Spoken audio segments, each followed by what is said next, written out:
Tammy Potter, and welcome to the Pregnancy Process Podcast, a show designed to help you navigate the hugely transformative journey to motherhood, where you'll hear the unique experience of experts in this area and the incredible stories of women sharing their conception, pregnancy, and postnatal journeys so that you can have a healthier, more informed pregnancy. And in today's episode, I talk to guest Mel Clare. Mel is a childbirth and postpartum doula, a childbirth educator, having learned from some of the most accomplished and respected teachers in this field. She's a remedial massage therapist specializing in fertility, pregnancy, postpartum, and beyond. And she's also the mum of 2 teen girls. Today we're going to be talking about the pregnant body and how the changes women go through physically can be challenging. And while the transition to motherhood is beautiful, adjusting to the new role while trying to balance your own personal identity can be difficult. The role of health and wellbeing practices and how body awareness can improve a woman's pregnancy experience, her birth and postpartum recovery. How knowledge is the most empowering thing for a woman in helping her trust the physiological process of pregnancy, birth, and beyond, and why there is a need for postpartum support in helping to manage the overwhelm during this time. Mel, thank you so much for your time today. It's fantastic to have you with us. Thank you for having me. So I think maybe the best place to start is how you got into this line of work. You know, your education path has been quite long and varied, and you've worked with some really incredible providers. So let's talk about that. Yeah, so I started out in corporate, I suppose, completely different. I guess I was doing that for 6-7 years or so. Mm-hmm. I just found I wasn't satisfied. There was no purpose there for me. So I was always seeking something deeper. I always had a holistic sort of outlook on life, and well-being was really important for me. So after living in London for a few years, coming back to Australia, I just really took notice of what I needed to do in life. And so I was able to study at night while I was still working in corporate, studied remedial massage, and that's where the journey began. I went back to the UK for another 5 years, and at that point started working in a little clinic in Blackheath. The owner of the clinic was really into pregnancy massage and put me onto her training over there. And that was with Well Mother, Susan Yates. And that was a really brilliant deep introduction into pregnancy, the conditions, how to support a pregnant body. I was also trying to conceive myself at that time. Mm-hmm. So, I was learning a lot about pregnancy and the body and conception. Then I started in that journey. And over the years, my focus has become sort of deeper and deeper. So not just pregnancy, but the pelvis, the menstrual cycle, the hormonal process, the emotional, the physiological needs. Trained in fertility work, Arvigo, holistic pelvic care, lots of other things like kahuna massage, infant massage. It's diverse. I've worked with or learnt from incredible birth workers, midwives.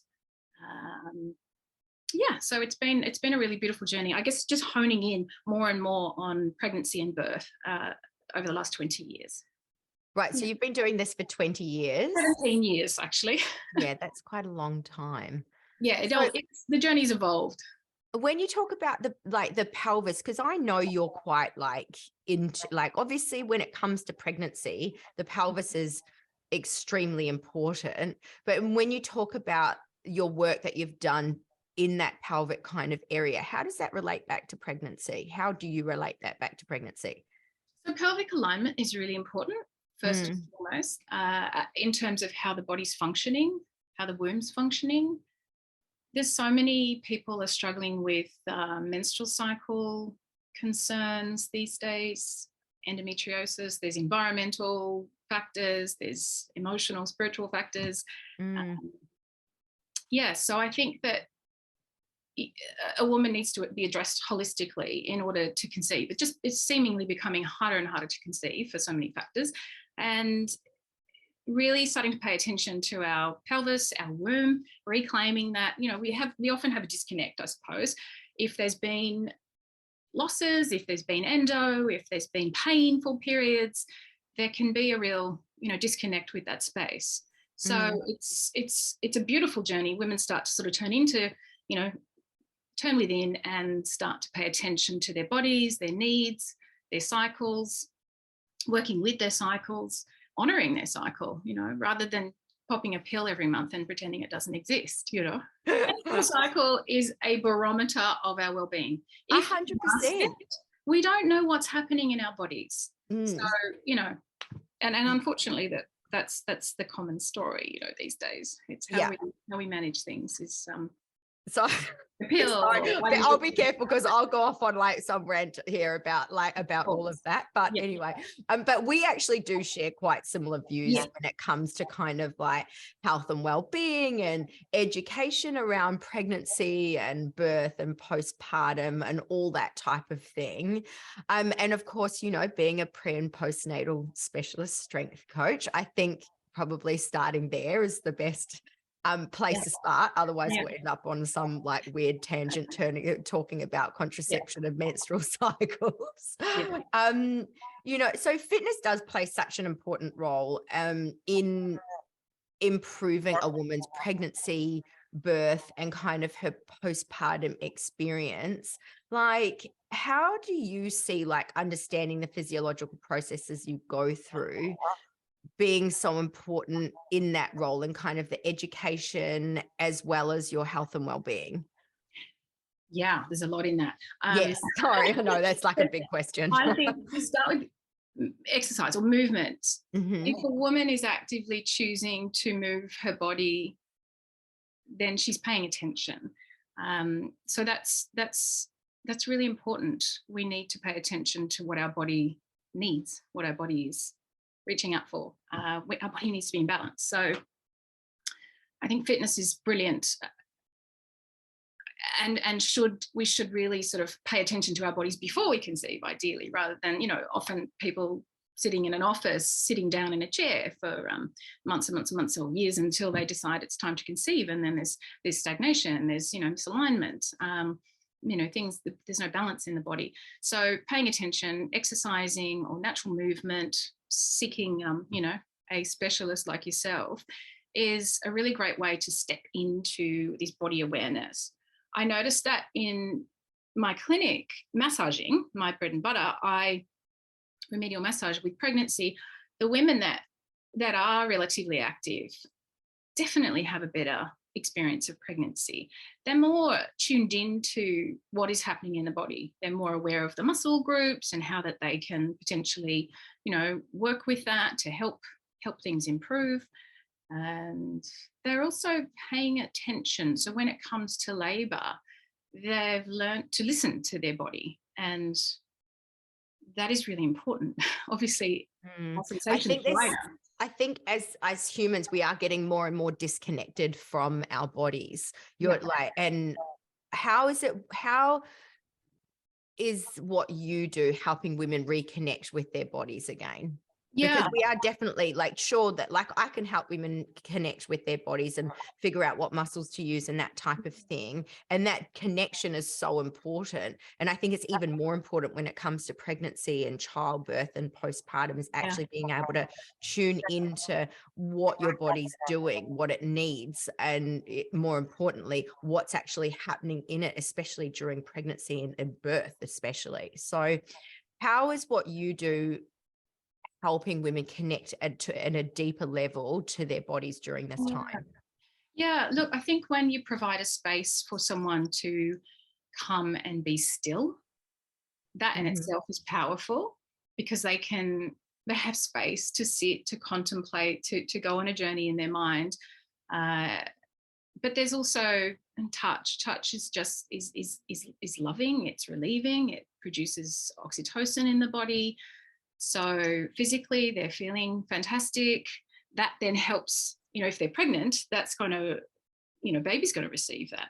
There's studies and science tells us that, what's happening for a woman in terms of her stress levels or her endorphins directly affects the brain development of a child. So we want to do nice things for ourselves. We want to feel good. We don't want to be stressed throughout our pregnancy.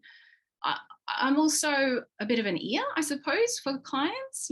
Some clients come in and bliss out. Other people have a bit of a chat and then bliss out. Some people talk the whole time. You develop a really beautiful relationship. I mean, I literally love my clients. And that's what drives me, because, you never get tired if you love them and love what you do. So, just providing that space for someone to come, be still, be loved, nurtured. They can pay attention to their body's needs. And they just, in that moment where they're unwinding, there's just that realization that this is really important. It's really important to go slow, have moments of stillness. Yeah, I think that's something that we're lacking a lot, so it's really interesting. It's almost like I feel like all of the things that we are getting disconnected to, it's almost like you help women reconnect to those things again, if you know what I mean, like the pelvic balance, helping women reconnect to their menstrual cycles, helping them reconnect into their physical body, because they're like, we lead such lives that are busy and we forget to connect, but then at the same time you're helping them just be still at the same time. So it's almost like you are just reconfiguring them back to what they actually need at a time where they probably need that care to be able to do that. And it's not me, it's me providing the space, providing the space for them to come to all of that realization themselves. The body has this innate way of healing, and it just loves to be provided with the right conditions to heal, to fall into balance. And so, that's how I see it. I see it as I'm providing the space and the mechanics, but, the person is doing the work. I also think that, there's a real issue with the way we are conditioned, and this is decades, we're conditioned as women to just to be good, to conform, to not have any needs, and, be quiet. So, women these days are really starting to speak up and go, actually, I'm not just going to sit and be the good girl. I have needs. I've learnt that the hard way for sure. That was my sort of story, just don't have needs, shouldn't ask for them if I did know what they are. So, that really affects you in pregnancy and birth and postpartum. So, I think that, just helping women to be okay with self-care and speaking their needs is really important. So it's interesting. You mentioned before that there's the research behind how a woman feels actually affects the brain chemistry of the baby. I mean, that's such an important aspect. And I think even just reiterating that, can you talk a little bit more about that? Because I'm sure sometimes women actually almost need to give themselves permission or have another reason to do something to take care of themselves that's greater than them. And I think pregnancy is such an important time to teach women that it's okay to look after themselves, but sometimes it's because they have that greater need that's not just them, that's being fueled by something greater than themselves. So it is such an important time to be able to implement health and wellbeing practices that they maybe wouldn't normally. So from like a baby perspective, how is what you do helping the child in the womb? Just back on what you said before I answer that is absolutely, you probably see it because of what you do with your business, and I see it. My pregnancy clients are probably outweigh my remedial clients. I'm definitely women focused, but I do see men as well, but it's 99% women. I always have that conversation with women about, this is something that you're choosing to give yourself because you are pregnant, because you're thinking of your child as if it's a different time. You should be able to give yourself self-care and self-love when you're not pregnant also. But this is just, this obstacle that women have, I suppose. And what was the question directed at me? Yeah, the question was about how what you do helps it with the baby and the baby. Yeah. Yeah. I suppose it's, something I've heard, but it's also something I learned in my childbirth education training, that, this concept of epigenetics, and it's an area that is becoming more understood. I think it's a big area of study at the moment about what's happening in the mother's pregnancy, how directly that it impacts on the child. So, not just emotions, but smells, tastes, things that they expose themselves to in that pregnancy, impacts on the child's development. I believe there are, I haven't got the studies to hand, but I believe there are much more higher numbers of anxiety and depression and things like that, mental health struggles, if a woman is under a lot of stress, in her pregnancy, if there's, domestic violence or just general work stress or health stress, or, so it's just to know, to pay attention, and it's okay to, well, it's really important to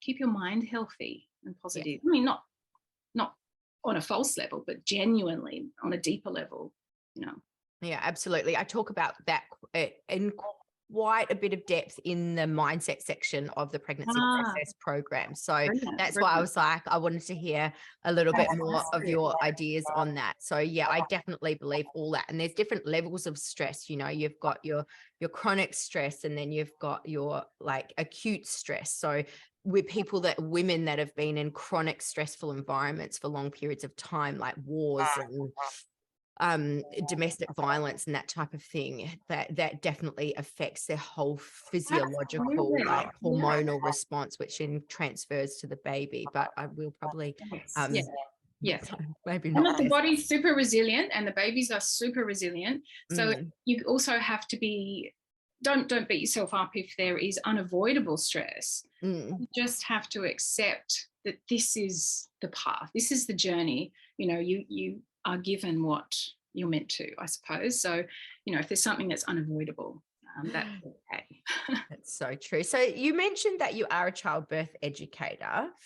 So I mean, there's so many variations of childbirth education out there. And of course, the hospitals do a really great job in educating, but what is the difference to, say, coming to someone like yourself to do childbirth education versus doing, I guess, the childbirth education that's provided at the hospitals?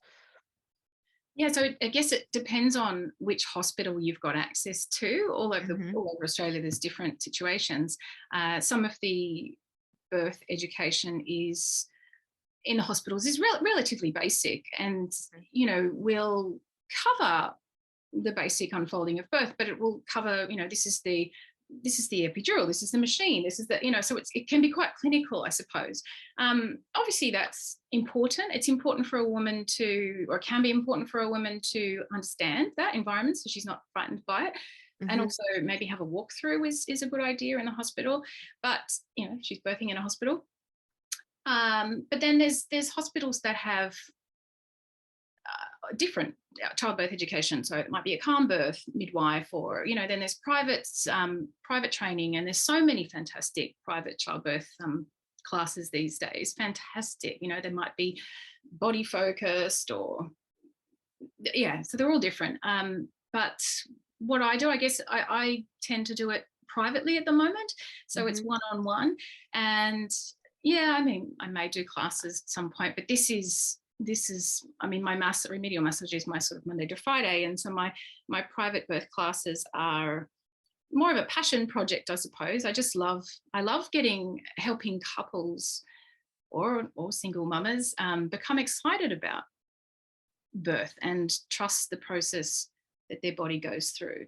So I can go into their homes, and just have a really beautiful, casual conversation. I have a slideshow that we go through. We talk about positions and we do some active work.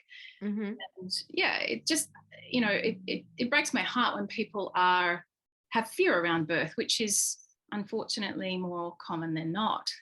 And so, if you can just help them trust the body and understand that physiological hormonal process, there's just this okay, my body is designed to do this. So that makes me really happy and excited. Yeah, I mean, absolutely. That's what our bodies are designed to do. And I think the more medicalized the event becomes, the more removed they become from that Yeah. connection that body is actually, that's what they're meant to do. And you are right. I think the fear of childbirth is huge. And I think education is a massive, massive part of that. So educating women in the different positions, in, I guess, what's actually happening in the different, what are they called? The cardinal movements, Yeah, the absolutely. cardinal movements of birth and what the baby's doing and doing at those times, and how you can help it do something that might help facilitate baby moving down. Yeah. Yeah, so that's so you'd go into like a private home and do that type of work with them. So yeah, I can do it either in my studio or here, or I can do it in their home, and they can structure it how they want. They can do it over a couple of sessions. They can do it in one whole long session,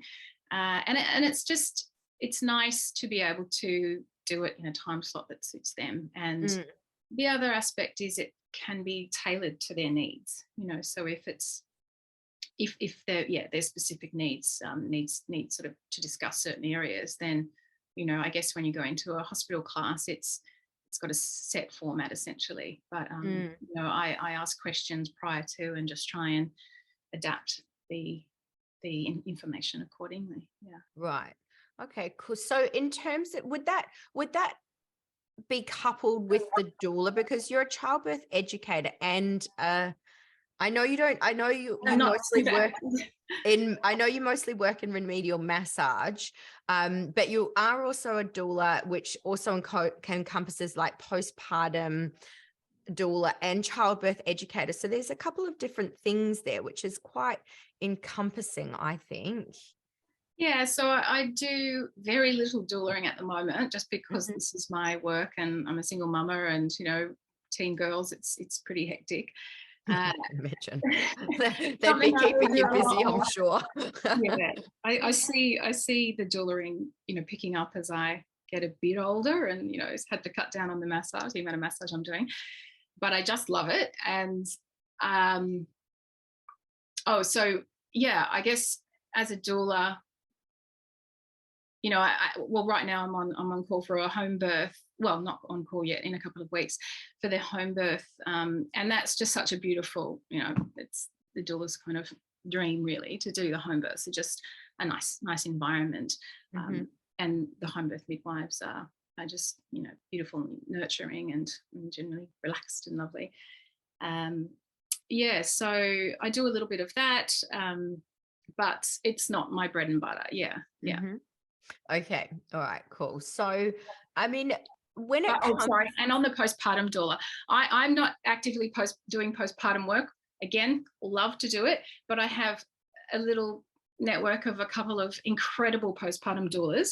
So if women, want those contacts, I can share them. They're in advance. They're highly sought after. When you find a beautiful postpartum doula, they're just worth their weight in gold. If you don't have access to your mum or friends and family around, if you're an expat, or special situations, you just, and everybody can benefit from a postpartum doula. It's just like having a mum without the without all the other stuff that comes along with it. I definitely understand that. So now, with the remedial massage, especially in the postnatal kind of area, you do something called the closing of the bones. Yes. Which is related to the pelvis. Would you mind talking a little bit about that?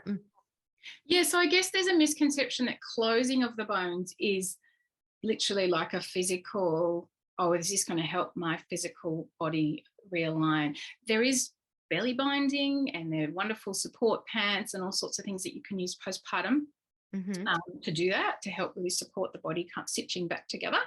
But the closing of the bones is a beautiful ritual which originates in Mexico using the rebosos. And so I do a full body massage, postpartum massage, and then the closing is at the end. So the rebosos are laying under the body, and then the body parts are wrapped. Mum's hands are placed on her womb, And, the head is wrapped, the feet are wrapped, the pelvis, the chest, and it's a symbolic ritual of bringing down the birth energy. Birth energy is expansive. We are opening spiritually, energetically, to bring life in. And so there's this open, vulnerable state that women are in postpartum, which is why we have the first 40 days and those kinds of concepts, because we want to avoid the other energies kind of like affecting us, and we want to sort of stay, introspective and with child. So the closing of the bones is done. I always suggest to women wait at least 6 weeks. So anytime after that, a couple of months, just because you want those first few months, you really want to remain in that state, that beautiful, expansive, highly vulnerable state. Hopefully not going out doing too many things in those first few months. But then the closing of the bones helps bring that vulnerability and that openness down, consolidating, and just realigning mum, because she can feel quite fragmented. It's a beautiful ritual to help that transition, that beautiful transition into motherhood. Yeah, that sounds amazing. And it feels just like being swaddled like a baby or cocooned like a butterfly. So when you are open, there's this, emerging with this beautiful new energy.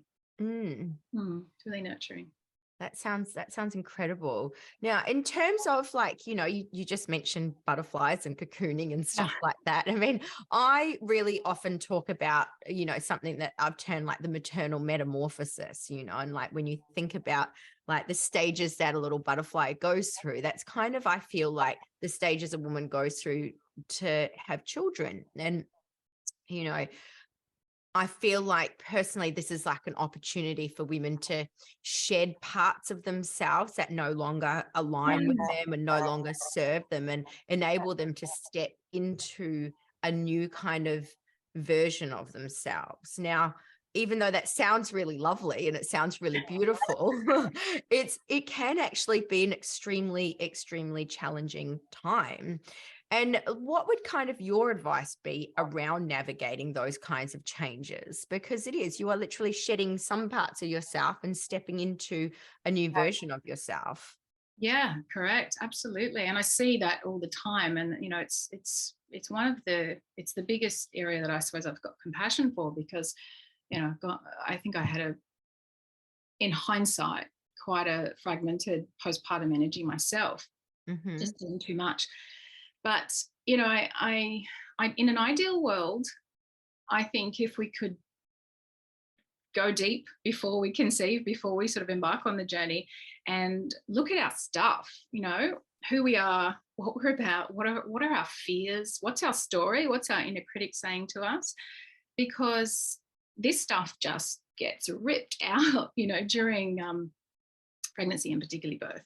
So I think if we have the opportunity to address this kind of stuff prior to or in our pregnancy, just consider that it's so hard to consider postpartum. Women are focused on the child, the birth, of course. It's hard not to be.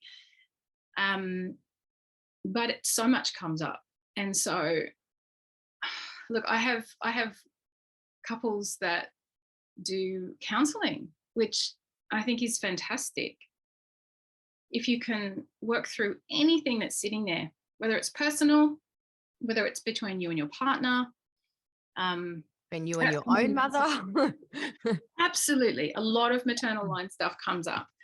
So if you can take some time to sit with a pen and a notepad and write down your stuff and start to be mindful of how that may affect you, your behavior, your thoughts, your belief systems, that can be really powerful to help you clear that stuff, or at least become aware of it before you step into motherhood, because motherhood's pretty overwhelming and full on. And when you try and address that stuff in a depleted state, it's hard. It's hard. Yeah, I mean, doing any of that kind of work is very draining and very all-consuming at the best of times. I can't, there's no way that I could even think. You don't even have the brain space to be able to clear that kind of energy that's sitting in your body when you have a baby. It's almost impossible. I mean, I think about my own personal journey doing that type of work, and it almost is like that little, you need to go into this little cocoon phase and be able to really like tune into yourself and what's going on with you, and give yourself the space to be able to clear it energetically, however you want to do that, however you choose to do that. And it's exhausting. It's tiring. Like, I know for me, when I'm doing that kind of thing, I don't have any creative energy. I'm quite tired, and I just need to be very like gentle with myself to make sure that I'm not overexerting myself. So I can't imagine what that would be like in a postnatal kind of an early post. It's just almost impossible. But again, like, see, this is why I definitely wanted to talk to you, because I feel like you and I are very aligned in a lot of the way that we view things, because I talk about this a lot in the pregnancy process program as well, in the whole mindset section, you know, and how when you do transition into motherhood, it is an opportunity to shed those parts of yourself, but it's also about understanding what is actually going on with you, and having that understanding that these things are coming up during pregnancy. But I think a lot of the time what women do is they put down those hormones, and they put down those kind of crying spells to the hormones, without actually understanding that could actually be some deeper stuff coming up that needs processing. And that's, I think, part of what happens in the postpartum mental health space, is that there is so much change and so much uncertainty and so much stuff coming up that hasn't been dealt with during pregnancy, because they were like, oh, that was just pregnancy hormones, or I'm upset because of the pregnancy. You know, that so much gets put down to the hormone side of things that they actually don't realize there's this whole other thing under the surface that needs to be dealt with. And then they come out of that postpartum stage, but they're still feeling those same emotions. And it's only then, and it could be a few years down the track, that they realize that, you know, they need to address these things. Well, I think that's also, you know, the initiation, the ritual of birth. It's, you know, that some of the work that I've done, not pregnancy related, but Tammy Kent's holistic pelvic care, which is the concept of the pelvic bowl holding a woman's stories, patterns, belief systems, traumas, etc. And so, you know, doing work to bring balance, release the pelvic bowl is important. But if essentially, you know, you're birthing through this space, so this is like the ultimate kind of like releasing your stuff, because it's literally babies in that space. And so it's I think we're by incredible, design, isn't it? By design, we're meant to go through this transition so that we are prepared to parent, you know, because there is nothing bigger. The capacity that we need, and how raw it is, the experience is, it levels us all. That's one of the beautiful things also that I love about it, because it doesn't matter who's on the table. We're all the same. We're all vulnerable. And it's a beautiful process, that vulnerability and openness. And, you know, none of us are experts at this. And it's where we bond so much with other women, because we are all leveled, and we are all open and ready to receive and take on knowledge and learning. And I mean, our babies come to us. There's not ownership. It's not, we have to literally be open to receive the learning that they're there to provide us with. It's so interesting, isn't it? I love that concept. That, I mean, it's such a visual concept as well. That the pelvic bowl is where you hold all of the emotion, all of the trauma, and then as you birth it, kind of, that's an opening of that, and an ability to really kind of release that. I mean, it's so incredible. Just even that the visual that I get from that is unbelievable as well. So, you know, absolutely, yeah, it's So you are a mum of two Yeah. yourself. Yes. Now I feel like there's a lot of kind of personal journey influencing what you do. Are you okay talking about that a little bit? Yeah. Okay, so I have two teen girls. Mm-hmm. Always wanted to be a mother. I had really positive belief systems around birth, so I'm very grateful that my parents, my mother birthed freely, comfortably. She trusted the process and I guess communicated those belief systems to me. And that can be really powerful, make or break, you know, if you're constantly told that birth is scary and traumatic, then that really impacts on your perception of your own ability to birth.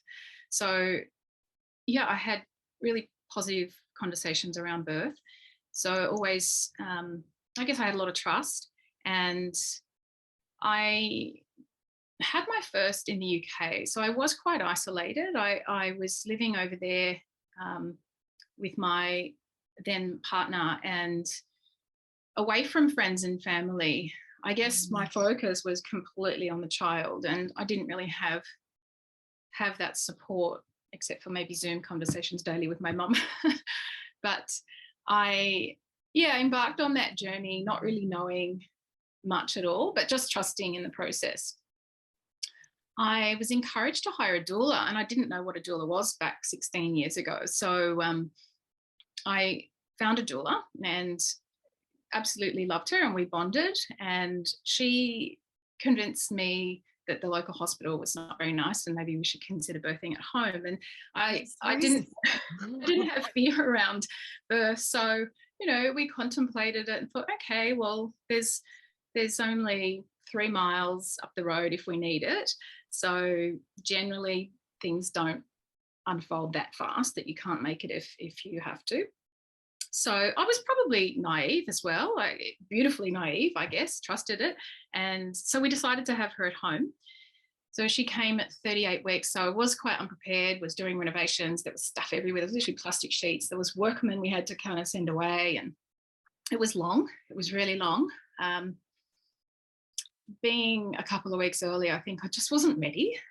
But, you know, that's not my decision. Yeah. And yeah, labour, having the support of the doula, it was essential, was brilliant, because she was there to support me and my ex-husband, and she was brilliant.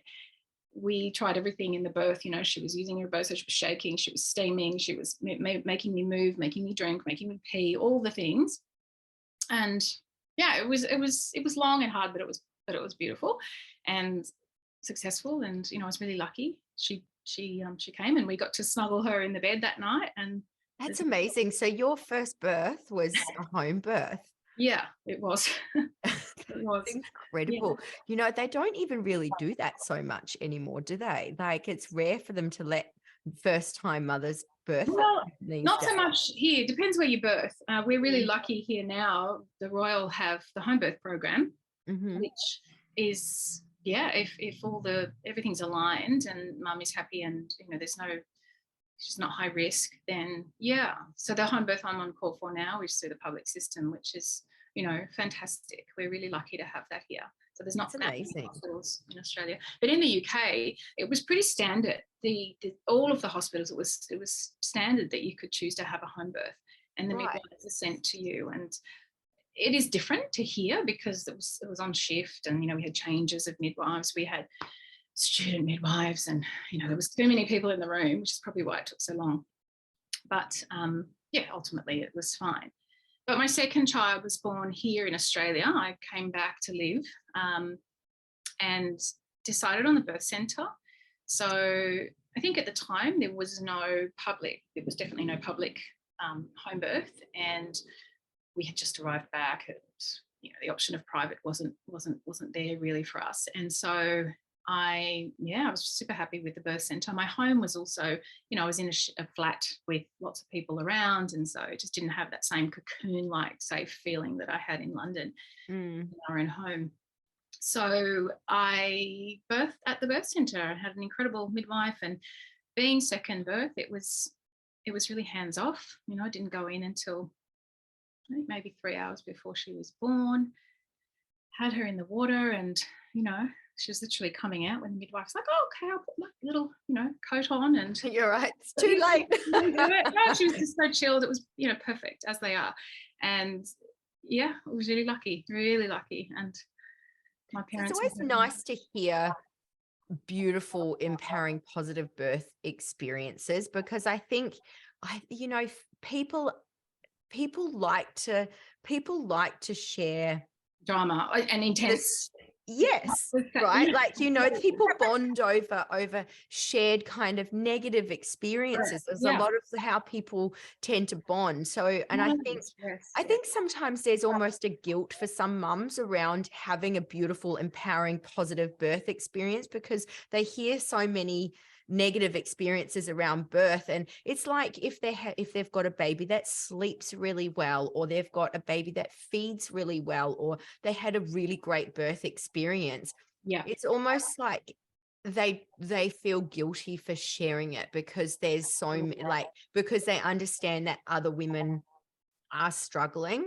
But I think in sharing all different aspects of birth, whether it can be the traumatic side of things or the beautiful side of things, it allows women to see a more complete picture, as opposed to only hearing one side. So it's lovely to hear that your first birth, you had a home birth and it was great, and your second birth you had in a birthing center, and it was, she was almost already there before the midwife was putting her jacket on, and they were both positive and empowering experiences for you. Yeah, I'm so glad you brought that up, because that is something that I have always struggled with. And I do have these conversations because I see it all the time.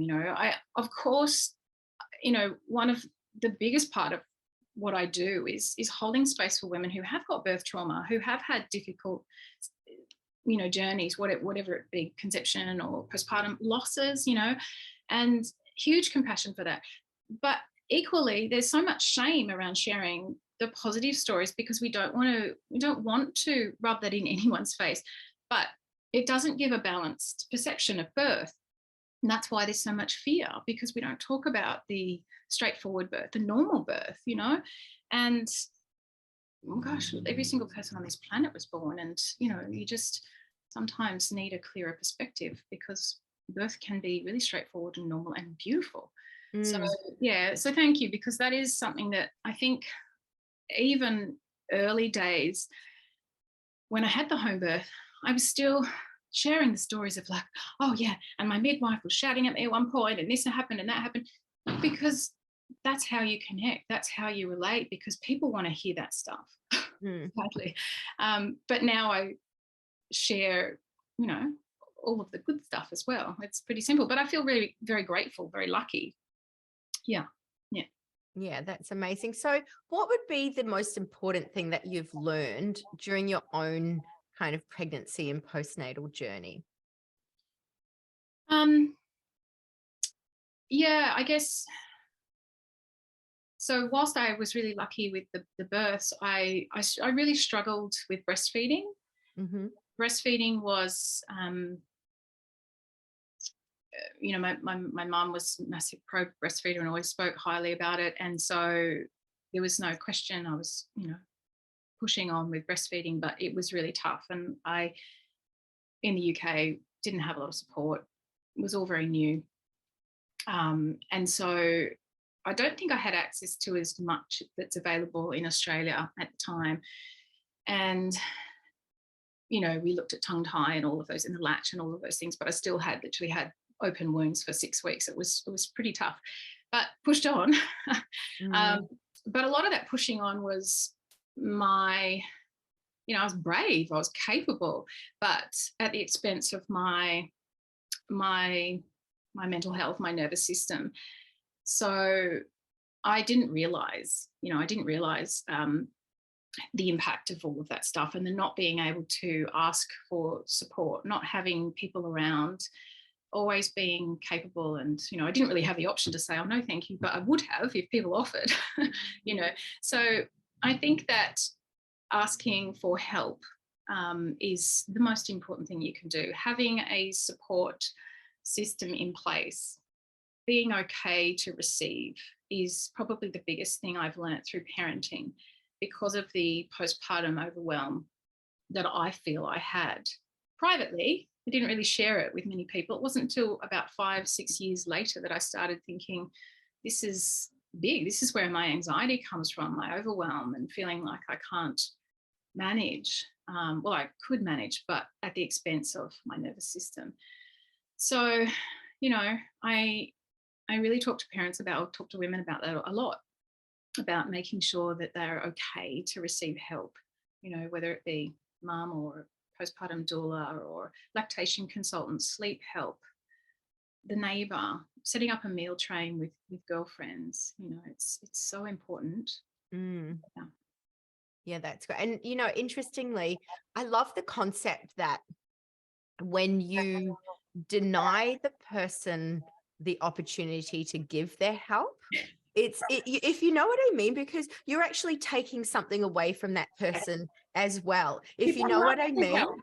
people love helping. Yes, we need to say yes and more often. Yes. we do. We need to say, if someone says, can I help you with something? They actually are trying to show their genuine care for you. Exactly. And if they offer to do something by saying no, then you're actually denying that person the opportunity to show their love and care for you. So I think that's really important, being open to receive help. I think people need to be more open to receive help. I think we're so closed off to that. And I think we're actually denying the person a part of them showing their love as well by not opening and letting them give Agree. that help. Yeah. And I think that's our conditioning. It goes back to our conditioning of the good girl, like not needing, not accepting. Oh, no, thank you, I'm okay, And if we can just say yes, if we can just be okay, it's not wanting to be a burden. Actually, this is important about the stuff coming up in labor. My home birth, this is my stuff, I spent the whole labor apologizing to my doula. And she would give me a drink, and I just felt like a burden. I would constantly say, thank you, thank you, thank you. Oh, I'm okay.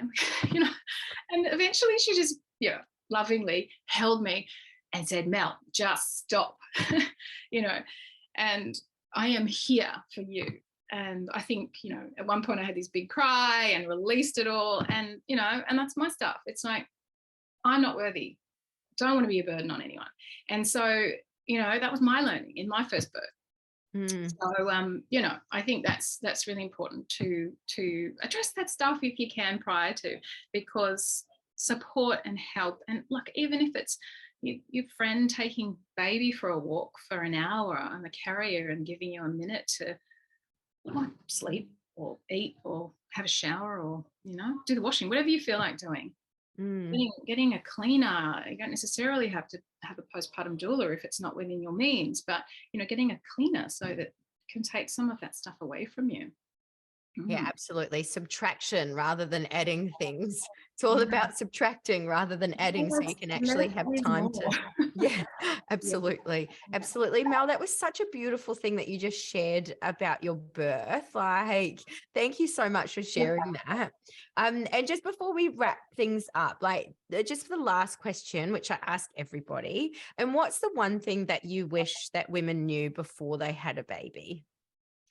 Yeah, look, I guess there are 1,000 things, and it's hard to be concise about that in one answer. But going back to support, I think the concept of, it takes a village to raise a child, and that saying exists because it is true. It is possible to raise a child without that, but at the expense of all the other things. And so, ideally, we have a village. And that's I think, for women going into it to really understand that concept. And, I think it was our birth education training, we had this beautiful image of a flower, and, we're encouraging parents to, in each petal of the flower, place someone's name that they can reach for support and pop it on the fridge. And, just going back to that, reminding ourselves of we have support. And it's okay. So a village. I think that's a gentle reminder for everybody at the same time, if you know what I mean.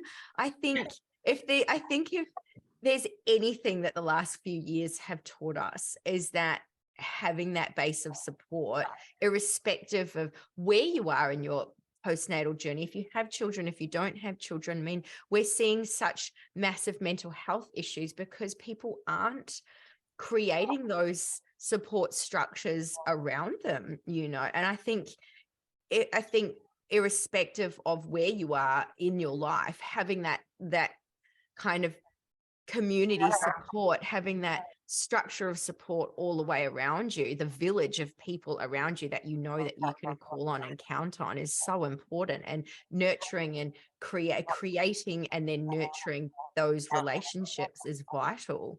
Yeah, and we need that. We need people on different levels. So we might need physical support, emotional support, spiritual support.